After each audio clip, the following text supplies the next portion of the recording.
Kita ke informasi lain pemirsa, Bareskrim Polri menangkap pelaku utama kasus tambang batubara ilegal di kawasan Taman Hutan Raya Bukit Soeharto, Kutai Kartanegara, Kalimantan Timur yang masuk di wilayah IKN.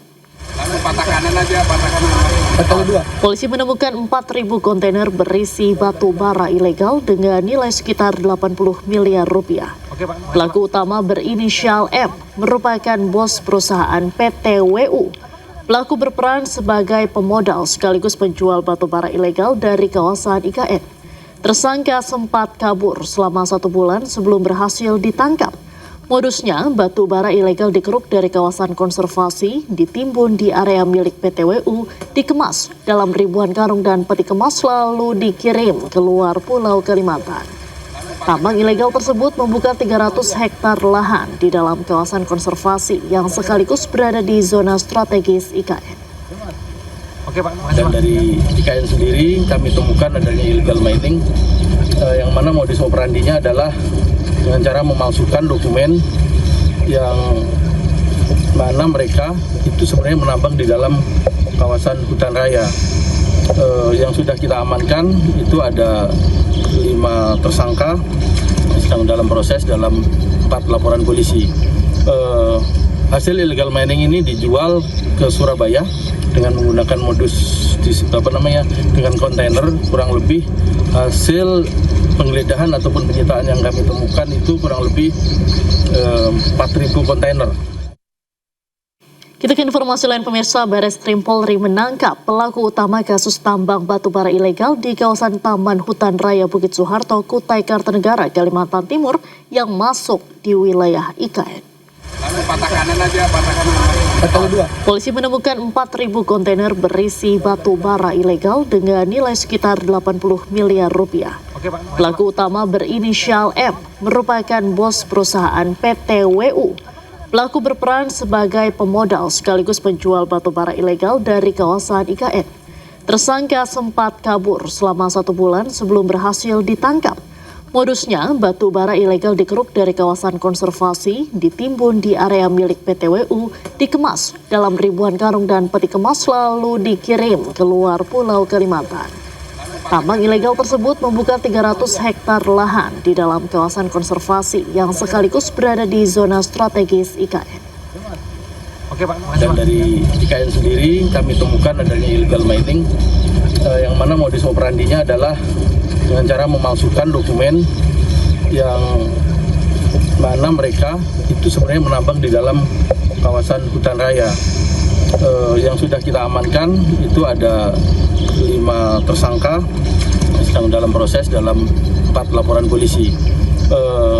Hasil illegal mining ini dijual ke Surabaya dengan menggunakan modus dengan kontainer. Kurang lebih hasil penggeledahan ataupun penyitaan yang kami temukan itu kurang lebih 4.000 kontainer.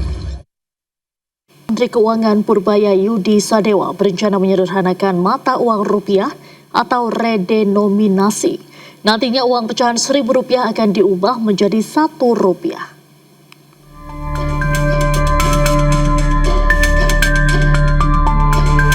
Menteri Keuangan Purbaya Yudi Sadewa berencana menyederhanakan mata uang rupiah atau yang dikenal dengan kebijakan mengubah Rp1.000 menjadi Rp1. Rencana ini tertuang dalam Peraturan Menteri Keuangan tentang Rencana Strategis Kementerian Keuangan tahun 2025 hingga 2029. Kini pemerintah tengah menyiapkan rancangan undang-undang tentang perubahan harga rupiah atau redenominasi. Aturan itu ditargetkan rampung pada tahun 2027 mendatang.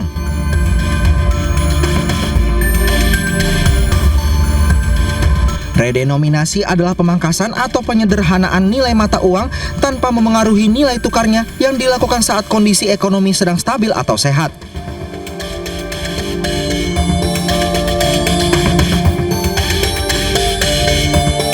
Contohnya, uang pecahan Rp1.000 diubah menjadi Rp1.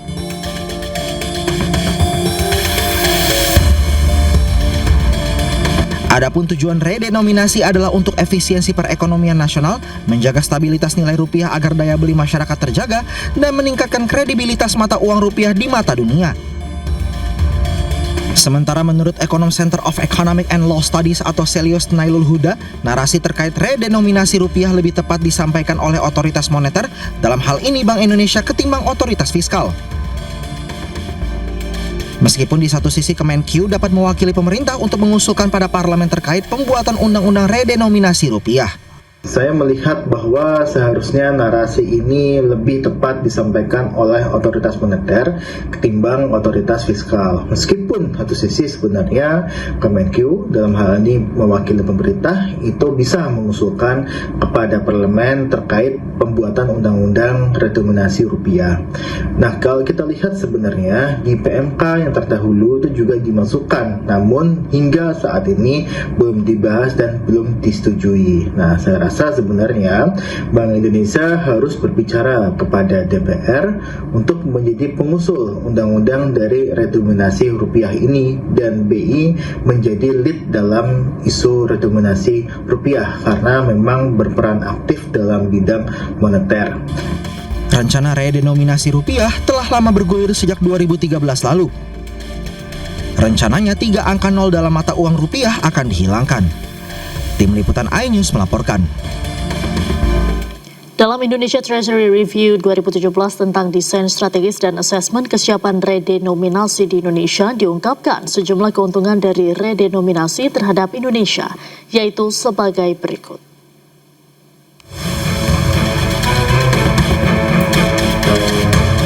Pertama, menyederhanakan nominal mata uang agar lebih praktis dalam transaksi dan pembukuan akuntansi. Kedua, dengan berkurangnya jumlah digit mata uang, potensi human error dalam penulisan atau penginputan angka pada tiap transaksi dapat ditekan. Ketiga, dari sisi pengelola kebijakan moneter, penggunaan digit yang lebih sedikit berarti range harga barang konsumsi semakin kecil sehingga lebih memudahkan pengelolaan moneter serta inflasi secara nasional. Dan yang keempat, mengurangi biaya cetak uang karena variasi nominal uang kertas akan lebih sedikit dan uang koin dapat bertahan lebih lama.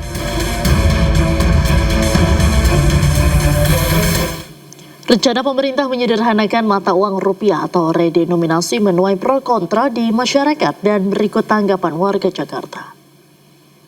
Saya pribadi sih setuju-setuju aja, karena gimana ya, untuk transfer itu lebih memudahkan kita gitu. Contohnya ya, kalau saya untuk transfer 10.000 suka lebih nol jadi 100.000 gitu ya kan. Kalau 100.000 suka kurang apa gimana gitu. Jadi kalau nolnya dikurangin mungkin agak sedikit memudahkan kita ya gitu. Kalau saya lihat sih sebenarnya Indonesia ini inflasinya termasuk yang masih terkendali, Mas. Kenapa? Karena pada saat kita akan mengeluarkan mata uang baru ya, kalau nggak secara langsung otomatis kan kita memerlukan biaya pencetakan mata uang segala macam. Kalau menurut saya sih sepertinya belum dibutuhkan urgent lah untuk dikeluarkan, tapi mungkin tidak menutup kemungkinan di masa yang akan datang itu perlu untuk dilakukan seperti itu. Saya kebetulan bukan orang keuangan, saya bergerak di bidang bisnis dan hukum. Ya sesimpelnya aja saya menilai duit saya 1M bisa jadi turun jadi 1 juta, walaupun secara nilainya juga tetap sama. Cuman saya berpikir dari sisi apa kemudian Menteri Keuangan mengambil kebijakan ini.